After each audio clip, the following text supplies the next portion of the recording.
Getting people to stop scrolling long enough to consume and engage with your post relies heavily on the hook. And I know this because I just used 3 and you're still watching. So let me show you exactly how to master the art of the hook.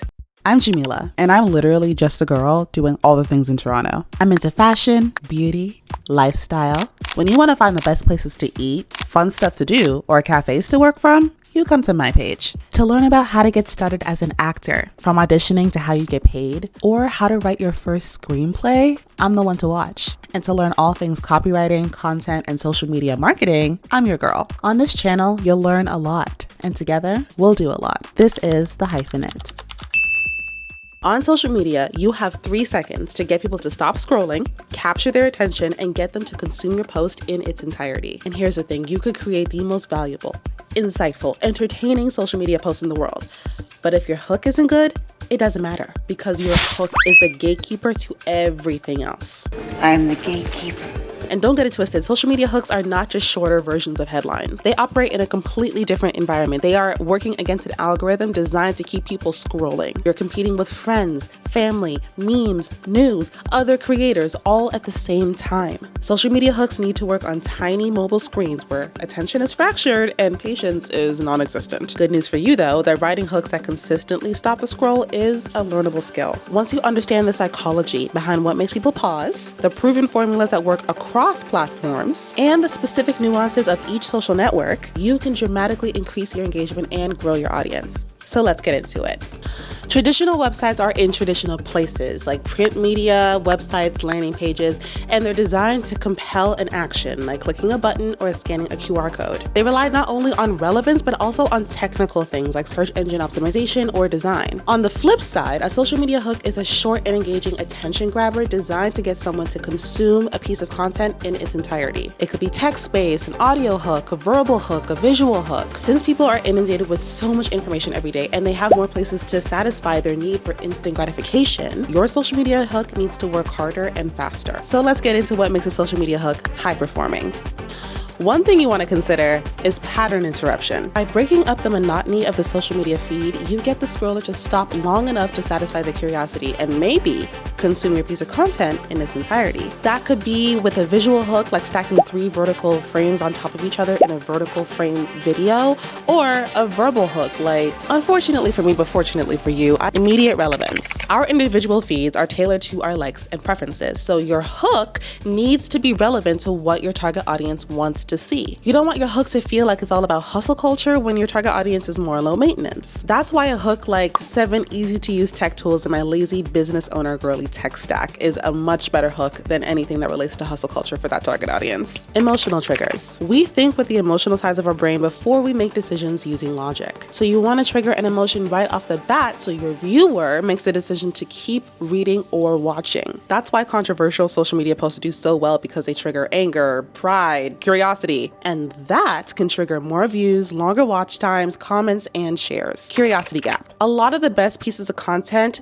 gets people curious, but it doesn't satisfy their curiosity, so they have no choice but to keep reading or watching. That's why hook stacking is so great, because if you use a visual hook and a verbal hook and an audio hook all at the same time in the first 3 seconds of your video, that will get people to keep watching, to be like, what is going on here? For example, if you're toasting your sandwich with a flat iron, someone's gonna be like, what the hell is going on? I need to keep watching this. Social proof. There are a lot of scammers out there, so you need to prove that whatever you're saying is credible. If you're a business owner, that could be by sharing notable brands that you've worked with, how long you've been in business, media publications that you've been featured in, or before and after transformations. But if you're literally just a girl who has a Pinterest board that's organized to the 9s, even that is more credible than having nothing at all. The first 5 words of your hook are everything. For a video, it can make or break whether someone will watch to the end or not. For your social media caption, it'll dictate whether or not they click the read more button to read the rest of your caption. So consider your viewer and ask yourself, would I stop to read or watch this? Can I make this more interesting or fun to consume? And if you're like Jamila, I still have no idea where to start with my hook,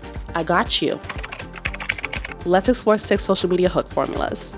Starting with the bold statement. This is basically anything that you say with your chest and stand 10 toes down on. But I don't want you to confuse this with having a hot take, which can be controversial and challenge common beliefs. Whereas a bold statement might be a widely accepted belief, but you just say it in a different way. Dare I say, bold. Then you have the question hook. Asking your viewer a question at the beginning makes your post interactive rather than one-sided. It sparks curiosity that encourages them to keep consuming the post all the way to the end. So consider whether you can start your post with a question to get that completion time up. Similar to a bold statement, a hot take challenges common beliefs but doesn't do it for controversy's sake. A lot of the best takes come from people who are unicorns in their industry and don't follow the crowd like everybody else. They have unapologetic personalities and perspectives, and that comes through in their hook and through the rest of their content. So if there's something that you don't mind shaking tables about, consider whether or not you can start with a hot take in your post. Then there's storytelling. Storytelling is one of the most powerful psychological techniques that there is. And starting your post with a micro-narrative can instantly engage your viewer and immerse them in your post. Then there's the data drop, because our brains love numbers. So if you can use a surprising statistic or make numbers relatable, especially if you pair it with storytelling, it'll scratch that satisfying itch in people's brains. Finally, there's the pain points call out. Identifying your target audience's struggles right away is a great emotional trigger and will instantly hook them. So do your research to discover the pain points of your target audience. It'll be great for your hook, but it'll also be great for future use. Now, I know a lot of these are video focused hooks, so let's get into platform specific hook strategies.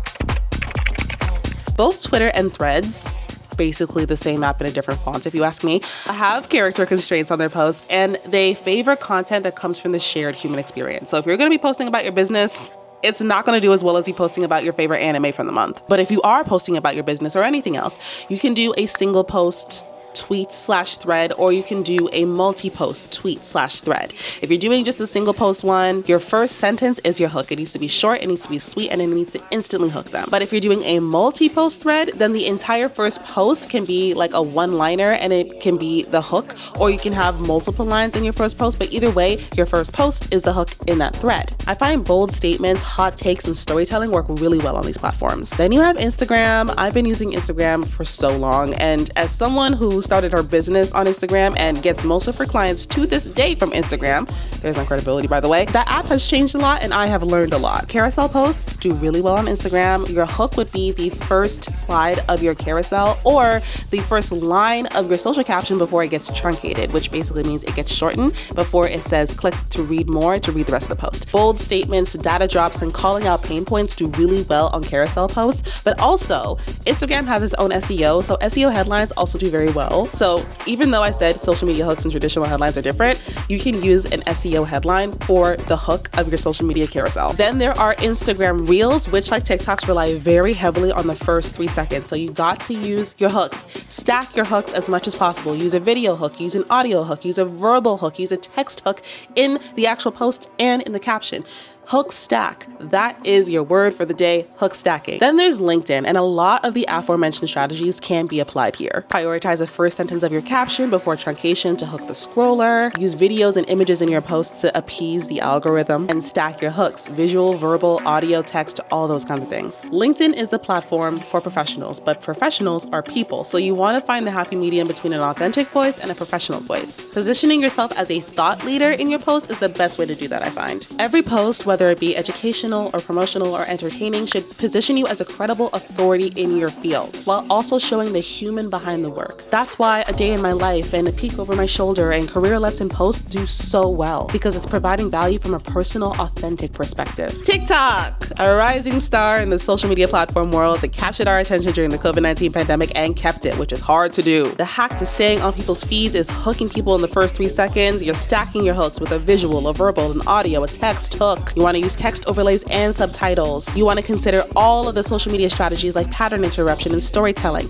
That will help with maximum engagement. And on that note, people are visual creatures and nothing is more engaging than a visual hook. And there are so many. You can have dynamic text overlays and format your text in different ways. I did that at the beginning of this video. You can have animations, like what I did at the beginning. You can have emojis in the video and the caption, but don't overdo it. Like keep it to 2 or 3 max. You can do an action like snapping your fingers or holding your lip pencil like an actual pencil, or toasting your sandwich with a flat iron. You can plop into a chair at the beginning of your video. The list goes on. Then there are audio hooks, which are different from verbal hooks. Verbal hooks are what you say, but audio hooks are the sounds and music that you use. That could be sound effects, that could be different music, that could be meme snippets. Those on their own, visual, verbal, audio, text, hooks, they're great, but put them together, ooh, that's icing on the cake. Test and optimize your hooks. I'm sure you've heard people say that you need to repurpose your content, and I agree, as you should, but don't do it the exact same way. Try and write different hooks for different formats. You could do video, you can do Instagram carousels, you can do static posts, you can do just a LinkedIn text post. Try different hooks and see what performs better. On your post, you want to analyze engagements like saves and likes and comments and shares and view time, and when did they like the post during the video? Was it in the 3-second mark? Was it at the 10-second mark? Did they drop off at the 5-second mark? All that stuff will help you. Learn from your best performing posts to see what you can recreate. And don't forget to consider any holidays or seasonal things that will also affect your engagement. Moral of the story, your social media hook is the most important part of any social media post that you will ever create. But authenticity always beats formula. Use these templates and formulas to build on your skills, but don't let it cage your creativity or your unique voice. The best way to improve your hook writing skills is by practicing. Study the hooks that make you stop scrolling, analyze what top creators in your niche are doing, write multiple options before choosing one, test different approaches, and pay attention to what your specific audience responds to. Over time, you'll become a natural. If you like this video, make sure to hit that like button and subscribe for more copywriting and content creation videos. Also, on the topic of social media, I'm considering releasing the very content hub that I created for myself in Notion as a template, complete with a vault of creative ideas, tips on how to build your content strategy, content creation tutorials, and more. So if you'd be interested in something like that, comment below, and I'll catch you in the next video. Keep hyphenating.